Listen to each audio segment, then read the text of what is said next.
Well, thanks, Katlego. That is our discussion for this morning. Many South Africans travel outside their hometowns over the holiday period, and perhaps you enjoyed a summer romance. But with the holidays and traveling ending, everyone has to go home, right? But what happens to your romance while you are back home?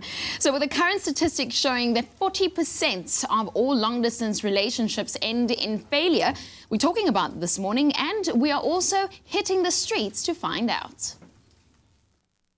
I don't think long-distance relationships can work. Obviously, it depends on the couple and the people in it. I think you can try really hard to make it work, but it's really difficult when you're not in each other's lives all the time, and you just each have a separate life going on, and you need to live that as well instead of living this virtual relationship over Skype or something. I actually do think long-distance relationships can work, especially for career people. Like maybe the one person will have like a business idea in mind and they have to travel overseas and stuff. It's all about compromise. So I think if it's a part of your guys' plan and if there is a bigger picture, you can definitely make it work. It's not conventional at all, and I mean we all do need some sort of like physical or intimate bond, which long distance does obviously not, it doesn't allow for that. I've heard of people who got married through long distance. They didn't even see it all. Like online dating, they met online, they started dating online, and they finally met and they fell in love, and and they got married. So it happens. Oh, crazy and amazing. But with us in studio to chat about long-distance relationships, we've got our resident relationship therapist in our studio, Dr. Eve, better known as Marlene Wasserman. Good to have you here this morning. We're also taking your calls, 0839133728, if you have a question or comment this morning. I think we can all agree long-distance relationships, it can be tricky without giving us too much information. What kind of cases end up on your couch when it comes to long-distance relationships? More and more people are in long-distance relationships. Back in the day, there used to be something called migrant labor in this country.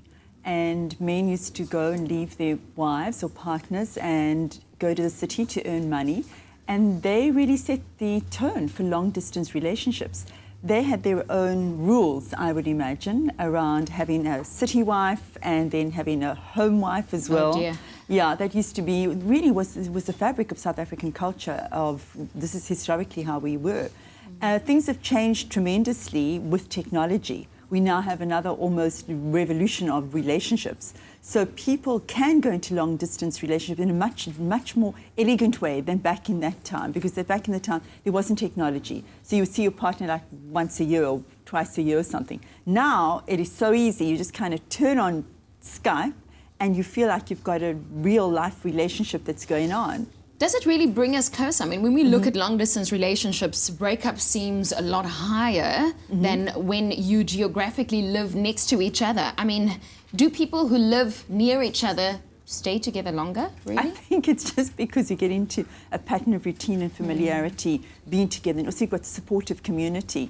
Long-distance relationships have a higher chance of breaking up if you do not do the work.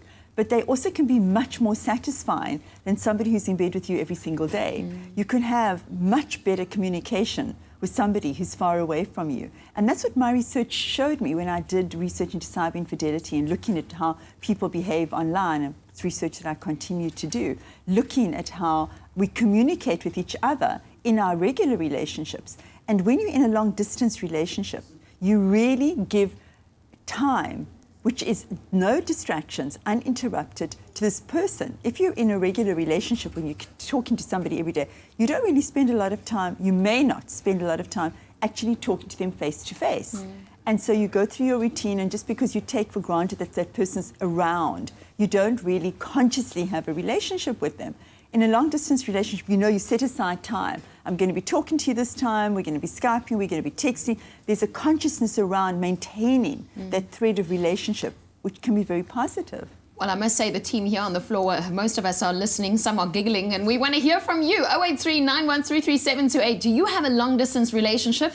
Perhaps you're wondering about it. We want to know from you this morning, your questions and comments. Our resident relationship expert, Dr. Eve, better known as Dr. Wasserman, is here with us this morning also to answer your questions. Doctor, I've got so many questions, girl. We're gonna discuss this on the show. Loads more happening. Katlego Mabue, what's coming up?